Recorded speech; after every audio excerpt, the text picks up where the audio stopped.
shilkani baabuur ee soo gaadhay taliyaha ciidanka booliska ee gobolka Sanaag Xasan Ismaaciil Gacmo Yare oo abara 8 daqiiqo ka dhacay tuulada Sinaaro ee degmada Elafweyn oo u jirta qiyaastii 70 kiiloomitir ayaa gaadhigani la dhacay taliyaha ciidamada booliska ee gobolka Sanaag oo noociisu ahaa Land Cruiser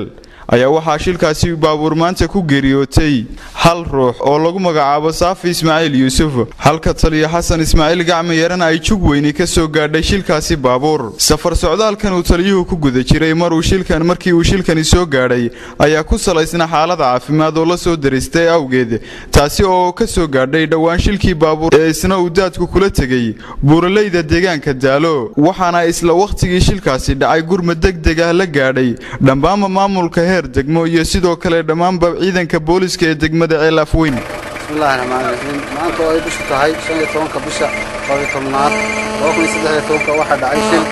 baabuur oo ku dhacay gaari watay taliye qaybta gobolka Sanaag shilka waxa ku dhintay marxuum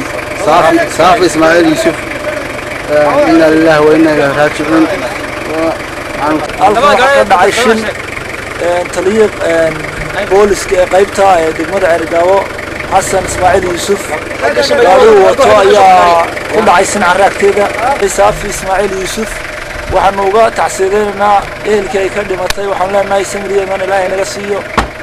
awlkeeda san Allah ina siiyo waxaana intii ay ku guda jireen samata bixinta iyo gurmadka shilkaasi baabuur ee soo gaadhay taliyaha ciidanka booliska ee gobolka Sanaag Xasan Ismaaciil Gacmo Yare halkaas isku galay amaba isku duqeeyay gaadhigii booliska ee degmada Elafweyn iyo sidoo kale gaadhi noociisu yahay Land Cruiser maalmihii la soo dhaafay ayay ahayd markii gudoomiyaha wasaaradda waxbarashada ee degmada Elafweyn Salabaan Shire uu isna gaadhigiisa kula gudoomay meel aan saasi uga sii fogeyn degmada Elafweyn waana kan gudoomiye Salabaan Shire Faarax oo ka warbixinaya xaaladiisa caafimaad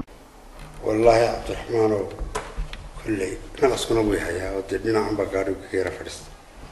مركي من مقالات دي مش ميل معين تبدأ هو مقالات دي كذا به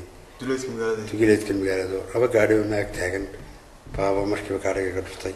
أمريكي بيحاول نقص كثير يكتنو يحاول صير صعانة يو حقا أو قارب مركي أنتي كفرستها هو أنا قررنا إن لا حتى كل دور الفوت بعتبر لكن